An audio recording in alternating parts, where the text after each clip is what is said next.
What's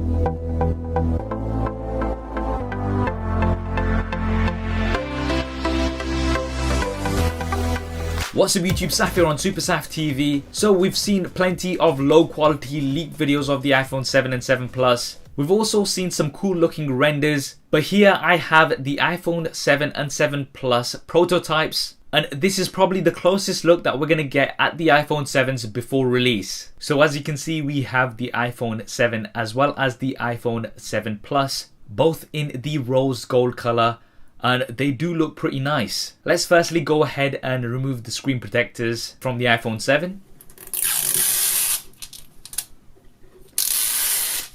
And then from the iPhone 7 Plus.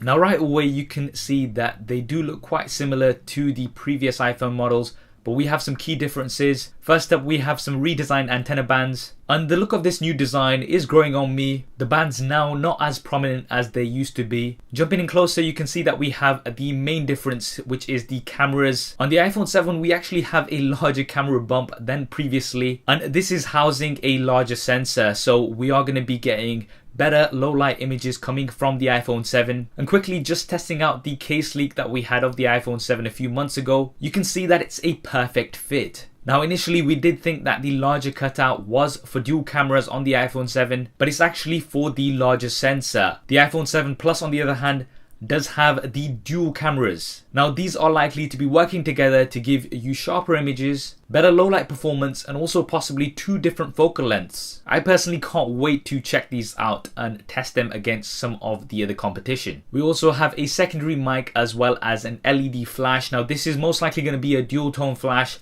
On these prototypes it looks like it's just a single. We then have the recognizable shiny Apple logos. On the bottom side of the back we have the iPhone logos as well as some information. These are most likely going to be a little bit different on the final release models. What's also interesting is that these prototypes do not have the 3-pin connectors that we've seen on certain leaks on the iPhone 7 Plus. And realistically speaking, it is looking like this year we are not going to see that 3-pin connector.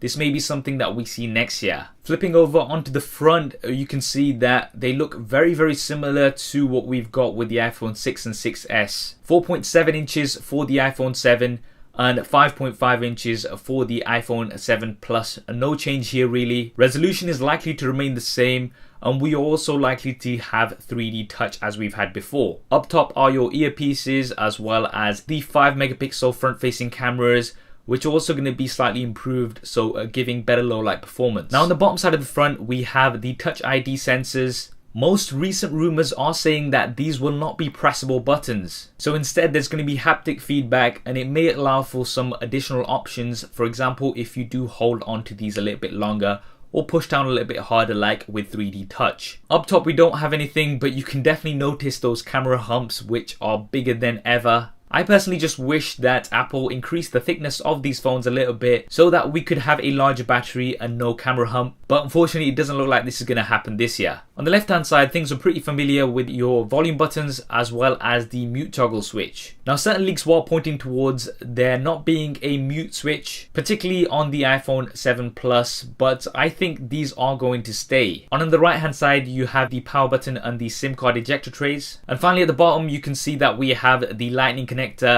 and what appears to be 2 speakers. Now these can possibly be 2 speakers, but there is also a suggestion that we'll only have the one bottom facing speaker and the other grills are for the microphone. Now the key thing here is that there is no headphone jack, and this is all but confirmed, so you're either going to have to use Bluetooth headphones with a lightning connector, or use a lightning connector to 3.5mm headphone jack converter. Whether this will be included in the box or not, that we'll have to wait and see for. So there we have it, an unboxing and a very close look at the iPhone 7 and iPhone 7 Plus prototypes. Now this is probably the closest look that we're going to be getting at the new iPhone 7s before the launch next month, and that's likely to be on the 7th of September, with the release following in the coming weeks. What do you think of the iPhone 7 and 7 Plus? Do drop me a comment below and let me know your thoughts. I hope you enjoyed this video and found it useful. If you did, then please do hit that thumbs up button for me, it really does help me out. And if you haven't already, then be sure to subscribe.